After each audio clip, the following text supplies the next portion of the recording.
안녕하십니까. 글로벌 A 포커스 뉴스를 시작하겠습니다. 올해 4년제 대학과 교육대학 신입생 중 일반 고등학교 졸업생 비율은 줄어들었고 특성화 고등학교 출신의 비율은 늘어난 것으로 나타났습니다. 일반 고등학교 졸업생 비율은 수년째 계속 감소하고 있는데요. 교육부와 한국대학 교육협의회가 분석한 결과에 따르면 올해 이들 대학 신입생 34만 5천여 명 중 일반 고등학교 출신은 76%를 차지했고 이는 지난해보다 0.5%포인트 줄어든 것입니다. 일반 고등학교 출신의 입학생 비율은 지난 2013년부터 매년 계속 감소하는 추세인데요. 일반고 출신의 비율은 사립대보다 국공립대에서 수도권대보다 비수도권대에서 더 높게 나타났습니다. 반면 특성화 고등학교 출신 비율은 4.7%로 지난해보다 0.3%포인트 증가했습니다. 영재학교와 검정고시, 외국인 학교 등에 다닌 학생의 비율도 지난해 4.9%에서 올해 5.1%로 소폭 늘었습니다. 현 정부에서 자사고가 일반고로 전환한 첫 번째 사례인 서울 은평구 대성고등학교의 학생과 학부모가 이를 취소해달라고 소송을 냈지만 패소했습니다. 서울행정법원은 대성고등학교 학생과 학부모들이 서울시 교육감을 상대로 낸 자사고 지정 취소 처분을 취소해달라고 낸 소송에서 원고 패소로 판결했습니다. 재판부는 대성고의 자사고 지정 취소 신청이 초중등교육법 시행령의 요건을 충족하지 못한 자의적인 것이었다고 보기 어렵다고 밝혔고 이어 의견 수렴이 다소 미흡했지만 절차상으로도 문제가 없었다고 판단했습니다.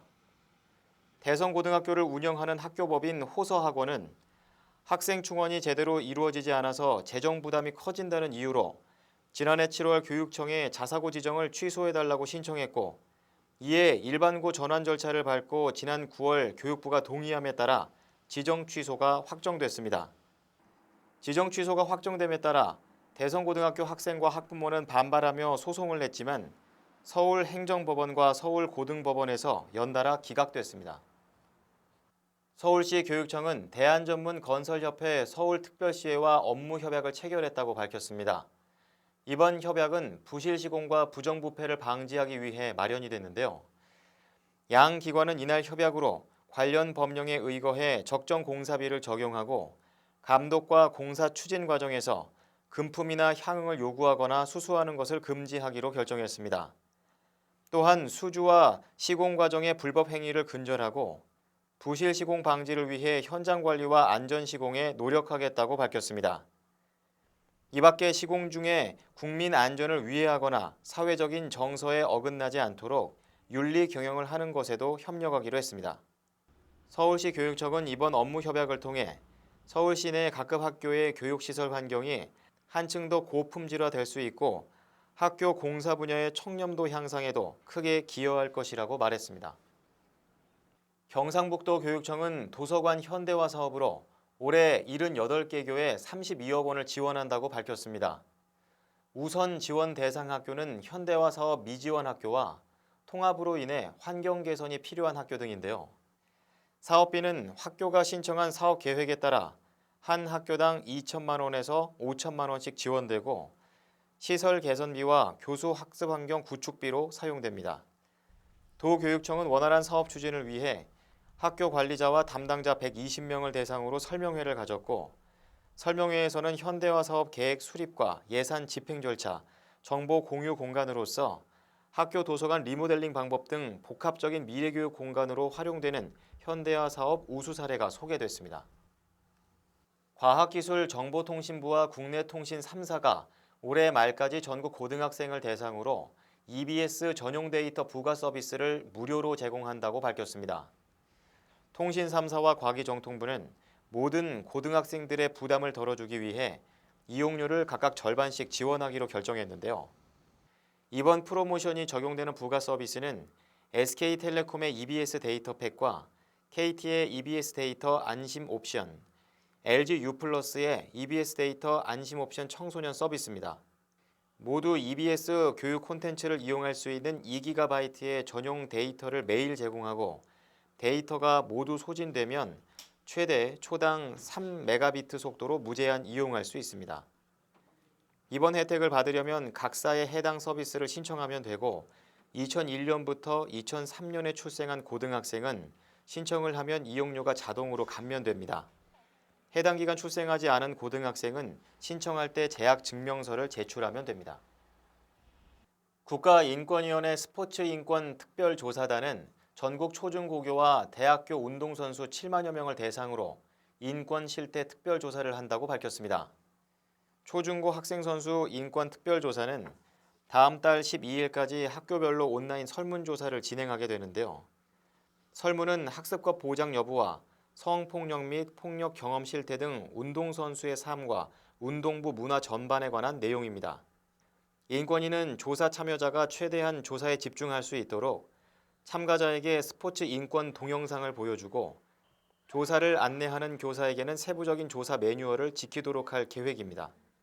그리고 대학교 학생선수 인권특별조사는 모바일 기반의 설문조사 방식으로 실시되고 한국대학스포츠협의회와 공동으로 인권교육도 병행합니다. 이와 관련해 인권위는 이번 조사와 인권교육이 학생 선수들 스스로 인권을 생각해보는 기회가 될 것이라며 학교 운동부 차원에서도 인권 침해 예방 효과가 있을 것이라고 기대했습니다.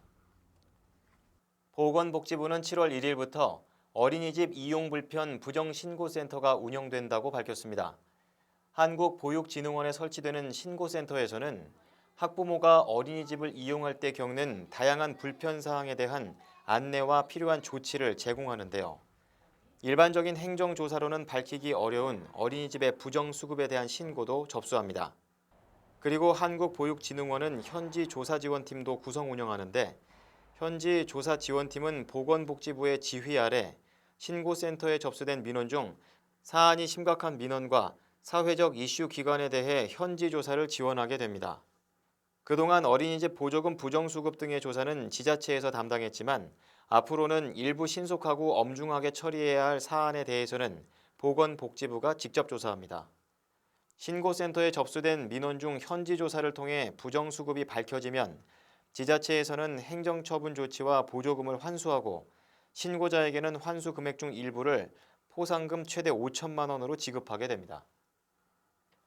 법무부가 소년원의 교육과 수용을 분리해서 운영하는 시스템을 확대 실시합니다. 이와 함께 인력도 47명을 늘릴 계획이라고 밝혔는데요. 법무부는 오는 2020년까지 관계부처와 협의해서 전국에 있는 모든 소년원에 이 같은 교육 수용 전담제를 정착시킬 계획이라고 밝혔습니다. 여기에서 말하는 교육 수용 전담제는 주간에는 소년원 교가 교육과 직업훈련, 인성교육을 담당하는 교육 전담팀과 야간과 휴일에 사부제 교대 근무로 당직을 전담하는 수용 전담팀을 별도로 구성해서 운영하는 시스템을 말하는데요.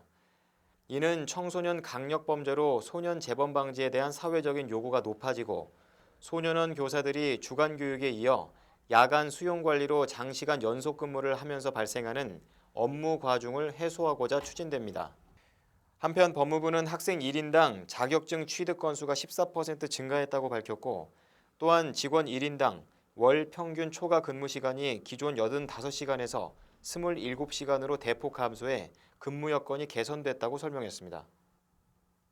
여성가족부는 정서 문제나 행동 문제로 가족이나 또래 관계에서 어려움을 겪는 청소년을 지원하기 위해 국립중앙청소년디딤센터 2019년 하반기 장기 치유과정 참가 청소년을 모집한다고 밝혔습니다.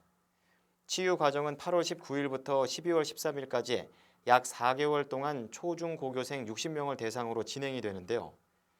주요 치유 프로그램은 사회적응을 위한 내용으로 꾸며지고 가족 상담에 대한 수요가 많은 만큼 패밀리 멘토가 직접 돌봄이 취약한 가정을 정기적으로 방문해서 자녀와의 의사소통 방식과 같은 양육 태도에 대해 조언을 합니다. 아울러 청소년과 가족 구성원 간의 정서적인 관계를 개선하고 치유 효과를 지속적으로 유지할 수 있도록 지원할 방침입니다. 여가부 통계에 따르면 최근 5년 동안 참가자들을 대상으로 조사한 결과 우울과 불안, 폭력과 강박증과 같은 위험지수는 평균 22% 줄어들었고 자기 만족도와 자아 존중감 등 긍정지수는 평균 12% 증가해 치유 효과가 큰 것으로 파악됐습니다. 국립대 4곳이 지난 25일부터 3박 4일의 일정으로 독도 탐방을 실시했다고 밝혔습니다. 4개 국립대 학생들이 독도에서 애국가도 제창했다고 하는데요. 독도의 소중함을 일깨우고 나라 사랑 마음을 키우기 위해 마련된 이번 탐방에는 경북대와 전북대, 전남대와 충남대 학생들 160명이 참여했습니다. 참가자들은 첫날 독도에서 실행할 플래시몹을 함께 연습했고 26일 독도 땅을 밟아 태극기를 손에 들고 연습한 율동에 맞춰서 애국가를 부르며 독도가 우리 땅임을 알렸습니다. 또한 이날 학생들은 독도에서의 행사 전반을 동영상으로 담아 사회 관계망 서비스 등을 통해 국내외로 널리 알리기도 했습니다.